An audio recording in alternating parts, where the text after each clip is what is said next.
I'm Cellist Gabriel Schwabe. To this day, I'm baffled that the bridge is not performed more. I would have never thought that a piece on and against war would have the sad actuality that it has now in Europe.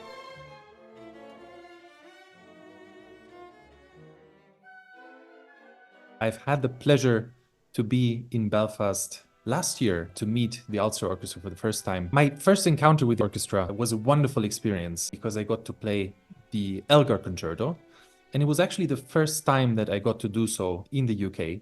So that was a very special thing to do. The whole atmosphere in the hall with the audience was really warm. So I'm very much looking forward to coming back and playing a piece that is very close to my heart, a piece that is rarely performed, which is the Bridge Cello Concerto. The bridge was an absolutely incredible discovery for me. I think for me, as well as most of my colleagues, the case is that we know that the piece exists, but usually it's not really widely performed. Nobody really knows it in depth that much. And it was searching for a piece to couple with the Elgar Concerto on the recording that I came across the bridge. And it is, of course, an absolutely perfect coupling. One of the main reasons being that both were inspired by World War I in very different ways and at different times, because while Elgar wrote his piece just after the war, and it was 1919, Bridge wrote it about a decade later. He finished the piece in the summer of 1930.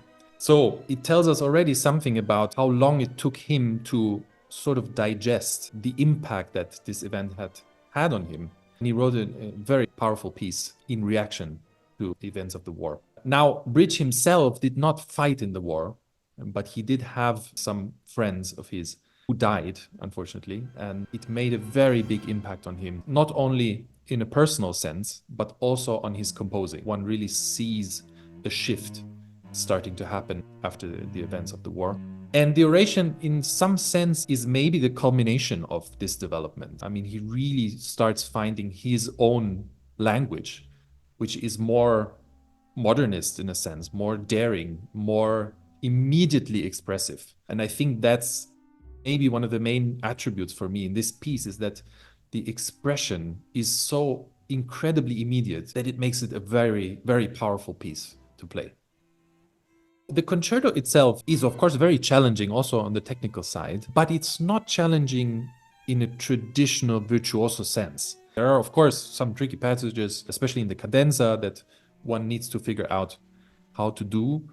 But I feel that the main thing to work on really is to have the sound on point. What I mean by that is that the sound has to be expressive, it has to be singing, but it has to first and foremost be speaking.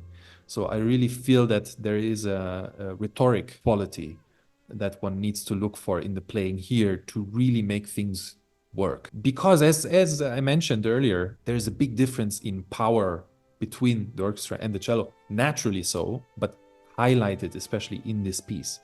So in order for the cello to contribute to the musical development, it's very important that the playing carries the message, that it carries the expressive impact that it needs.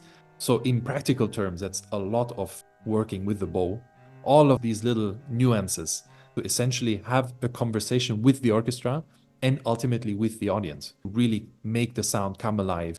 So that's where the challenges lie, I think. My connection to the piece is very personal on several levels.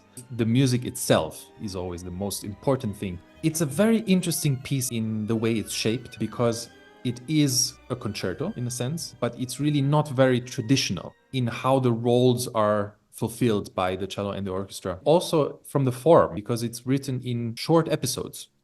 Now, there are different ways of counting these. To me, it's 7 episodes of the main work and then an epilogue, so 8 in total. And they connect seamlessly, so they form one long dramatic arch, one long development. That is also one of the challenges, to keep the tension running basically from the first note to the last without interruption. And the episodes that one hears are very different in character. It starts out with drum fire. One hears the distant drum fire of the war personified by the timpani. So that is the first sound. Then the cello develops beautiful lamenting line, which is probably the closest to the title Oration. So it really sounds like somebody praying, lamenting, even with the background of the war. And then there is a very strange march. There's actually two types of march in this piece. And the first we hear is sort of, I always compare it to a parade of ghosts rising from their graves. It is something very eerie that will be mirrored towards the end of the piece and will come back with a lot of force and a lot of impact. So this is the first time we hear it. And then there is more tumultuous development in the piece. There is a dreamy episode in the middle that comes sort of out of nowhere, where one might imagine somebody thinking back to their home or to a beautiful place or situation while in the midst of the war. There is a cadenza also for the cello that is very intense, very challenging also technically. And the main feeling throughout all of this is that there is the cello, which represents maybe the humanity, the thing that should make us hope to some degree, but it is crushed over and over by the force and the might of the orchestra. So that machine of war is relentless, and sort of the clash between the individual wanting to make a difference, and it always ends with the orchestra, with that machinery winning. So that is a very peculiar dynamic between the cello and the orchestra, which makes it really unlike any other concerto, because of course, sometimes we do have to fight a little bit in terms of projection, in practical terms.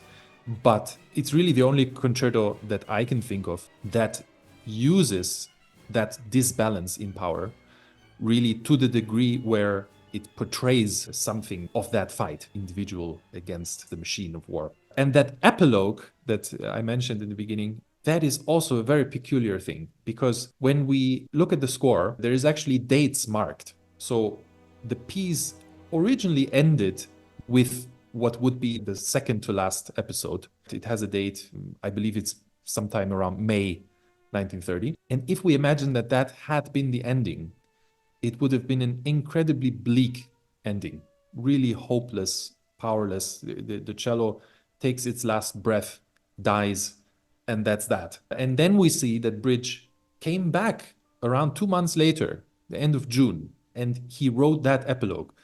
And I must confess that originally, when I learned the piece, I didn't quite understand how that epilogue fit into things, because it really has nothing to do with the rest of the work. It's an epilogue in D major that starts with a beautiful cantilena very high up in the violins. And it makes the piece end also in D major. I sort of didn't understand why.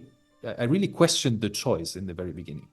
But I started to understand that the message that he would have sent without that epilogue was not the message that he really wanted that piece to have. Because as terrible and as horrifying the things are that he paints before, meaning, really the horrors of the war, he felt the need to give us at least a glimpse of hope that things may be better at some point, and that somehow we do have the power to change things and to hope for a better future. And that's in that epilogue. So it really is quite a remarkable moment, and really makes such a difference to the whole impact of the piece. The piece really drew me in. The more I delved into things, the more I started appreciating that it's an absolute masterpiece. To this day, I'm baffled that it's not performed more, especially given the fact that even though we do have a beautiful repertoire, it is not the biggest. So really, I think that the Bridge should have its spot in the standard repertoire for cellists. So anything I can contribute to make that piece more known and more popular, I really try to do, because I am so convinced of this music. And I think that once you experience it, especially in concert, that really makes all the difference.